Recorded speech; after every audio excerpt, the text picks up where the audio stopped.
Today I'm going to be listening to Natura Sonoris number 1 by Penderecki, and this piece was written in the 1960s, I believe, late 1960s. A couple listening sessions ago, we looked at Natura Sonoris number 2, which was written in 1971. This score looks very similar. The style of notation is very similar, and I encourage you to go to that episode to get sort of the details of how this notation works, the pros and cons of it, and what it allowed Penderecki to do. Probably the most innovative stuff is like the cluster stuff in the strings, where the strings are all divisi in these chromatic clusters. But there's also all kinds of other techniques that he seemingly invented, or maybe one of his colleagues invented, like the triangle for the highest note possible. Everything is sort of like semi-aleatoric, and I think it owes a lot to this idea of aleatory that was really pioneered by John Cage. But it's a little bit less controlled than something like Lutoslawski with the box notation. This is more sound massy, or like I don't want to say special effect-y, but the desired sounds are often very abstract, you could say. The instrumentation, this is quite a large orchestra. We have, let's see, 4, 3, couple saxophones, 4, and then 6, 4, 3, 1, 6 percussionists, which I'll get to in a second, piano, harmonium, which was also featured in the second one, if I'm not mistaken, flexitone, which I think is, unless this is something else, sort of like a piece of metal that you like hit and then bend, and it can sort of create some sort of loose pitches. And then, of course, the strings. This is a similar number to, I actually believe it's the same numbers as De Natura Sonoris number 2, 12, 12, 8, 8, 6. The symbols used in the score are kind of interesting and useful. He has a square fermata for grand pause. He has a unique quarter tone accidental system, which is just with sharps. And then highest note and lowest note possible are indicated by black triangles as note heads. We have some horizontal lines, multi-vibrato, very slow vibrato. Those are more useful for strings, but you could use them for winds as well. Non-rhythmicized tremolo, and repeating notes, repeating groups of notes, and symbols for percussion implements.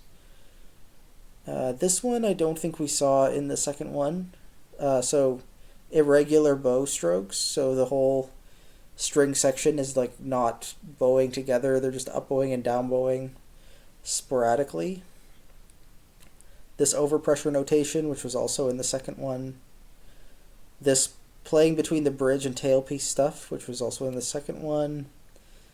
And then your typical Italian terms. Here's how they're abbreviated. These are all like string techniques or playing positions. And I almost forgot, maybe I'll have to edit this over to where it's supposed to be, but the full percussion list is vibes, tubular bells, 5 timpani, 2 bongos, 6 tom-toms, bass drum, claves, cymbals, Javanese gong, tam-tam. Then a few things I need to translate for myself. I think this would be probably two snare drums, one with the snare off, one with the snare on. I'm just assuming that the chord means snare. Um, so drum without snare, snare drum. A whip for like whip cracks, and wood blocks, basically. Not sure why the flexitone is not grouped in with the percussion, but I guess we'll see. The first thing we hear in this one is very different from the second one. We get highest note possible in the winds, punctuating these grand pauses. And then another layer, sustained layer, comes in with the strings on their highest note possible. So it seems like we're starting high and working our way down, would be my assumption. And yeah, if you want Penderecki's bio, the last episode we did on his music was actually the first of his we've looked at, so you can find the bio there. And the recording that I'll be listening to is in the video description. So please check it out and come back to hear my opinions. The whole thing is only 8 minutes long, and it's sort of a must-hear in the contemporary music canon, you could say. So this was actually the album I was talking about that I own. Yeah, Threnody, De Natura Sonoris 1 and 2, and Canticum Cantorum Salomonis, I think. And it's the Polish National Radio Orchestra, if you're so interested. Yeah, I think this one was a lot busier than the second one, and it featured a lot more techniques and more like sharp contrasts between one technique and the other, and it's sort of very freely played with the different families of instruments in the ensemble. And I don't think De Natura Sonoris 2 added any new techniques that weren't introduced in this one. But I think that the second one does have a bit of a better narrative. It feels more like a proper piece, and I think for that reason I enjoy the second one better. I like its structure. It sits in my memory, like in my mind I know what happens in the second one. It might just be because I'm a little bit sleep deprived right now, but I am not remembering everything that I just heard listening to this one. There's one really cool sound where I think the string players, it might have been the cellos or the basses, had like clusters of harmonics. That got a really interesting sound that I wasn't expecting. In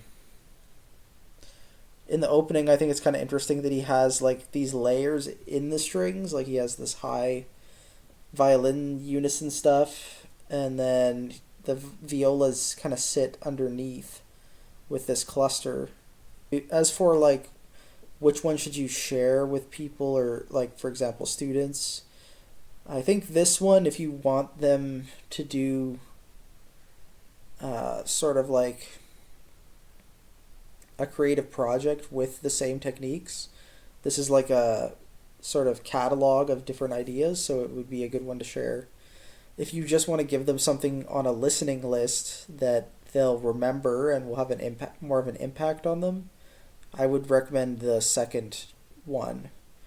And Threnody, which we won't get to in this series because it's a string orchestra piece. That's sort of the first one, the first piece in this style that Penderecki wrote. So I would share that one if you really want to emphasize the historical significance of these and how ahead of their time they were. Oh, also there was a really interesting notational thing where I was like this stuff with the straight lines. I just immediately thought like, oh, spectralism, like spectral scores. That's really um, weird.